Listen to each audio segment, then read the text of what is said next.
عليكم ورحمة الله وبركاته. وعليكم السلام ورحمة الله الحمد لله نحمده ونستعينه ونستغفره ونعوذ بالله من شرور أنفسنا ومن سيئات أعمالنا من يهده الله فلا مضل له ومن يضلله فلا هادي له ونشهد أن لا إله إلا الله وحده لا شريك له ونشهد أن سيدنا وسندنا وحبيب طبيبنا ومحبوبنا ومرشدنا ومولانا محمدا عبده ورسوله. أما بعد فأعوذ بالله من الشيطان الرجيم. بسم الله الرحمن الرحيم. إن مع العسر يسرا. وقال النبي صلى الله عليه وسلم بلغوا عني ولو آية. সকলে জিকির করি লা ইলাহা ইল্লাল্লাহ লা ইলাহা ইল্লাল্লাহ লা ইলাহা ইল্লাল্লাহ লা ইলাহা ইল্লাল্লাহ লা ইলাহা ইল্লাল্লাহ মুহাম্মাদুর রাসূলুল্লাহ।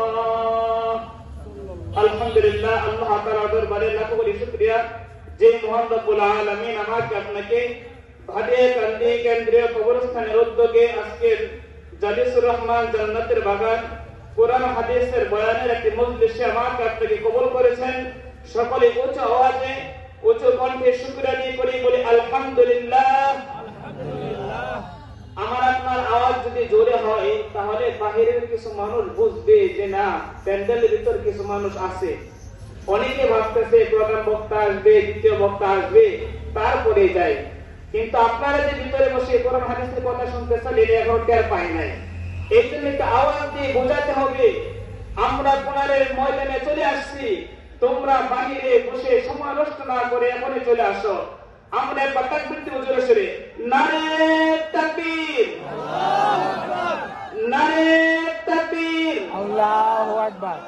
আল কোরআনের আলো ঘরে ঘরে জালো, নারে তাকবীর, আল্লাহু আকবার। আলহামদুলিল্লাহ। এখন মানুষ বুঝবে যে না খালি প্যান্ডেল না, ভিতরে কিছু সংখ্যক লোক আছে। এখন দেখবেন আস্তে আস্তে আসবে ইনশাআল্লাহ। যাক আলহামদুলিল্লাহ, আপনারা সকলে আমার মহব্বতের মানুষ। আপনাদের মসজিদে যে গদিক ছিলাম, আপনাদের প্রতি মহব্বত শ্রদ্ধা ভালোবাসা কখনো ভোলার মতো নয়, যার কারণে মাঝে মাঝে আসা হয়। আল্লাহ তাআলা এই ভালোবাসা আল্লাহ তাআলার জন্য আল্লাহ তাআলা কবুল করে বলে আমিন।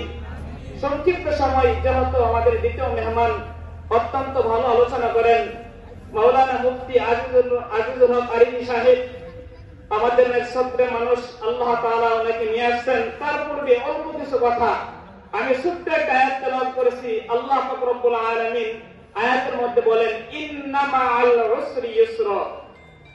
নিশ্চয় মানুষের জীবনটা সুখে দুঃখে মিশ্রিত। কথা বলেন ঠিক কিনা? এমন কোন ব্যক্তি এখানে আছেন দাঁড়িয়ে বলতে পারবেন আমি সারা জীবনের জন্য সুখী মানুষ, কখনো দুঃখ স্পর্শ করে নাই? আছেন কেমন? আবার এমনও কেউ বলতে পারবেন না যে আমি দুঃখী মানুষ, আমার জীবনে কখনো সুখ আসে নাই? এমন আছে কেউ? নাই। অর্থাৎ আল্লাহ তাআলা কোরআনে বলে দিয়েছেন আমার আপনার জীবন সুখ দুঃখ মিলে স্পষ্ট কোরআনের ভাষা এটা। আল্লাহ পাক রব্বুল আলামিন বলেন ইন্না মাআল উসরি ইউসরা। মানুষের জীবনটা সুখে দুঃখে মিশ্রিত। দুনিয়ার জীবনের হালত এমন, কখনো সুখ কখনো দুঃখ, শুধু আমার আপনার জীবন নয়। সাহাবায়ে কেরামগণের জীবনের হালত এমন ছিল। আল্লাহ রাসূল সাল্লাল্লাহু আলাইহি সাল্লাম প্রতিদিন আসর নামাজের পর মুসল্লিদের দিক ফিরে বসতেন।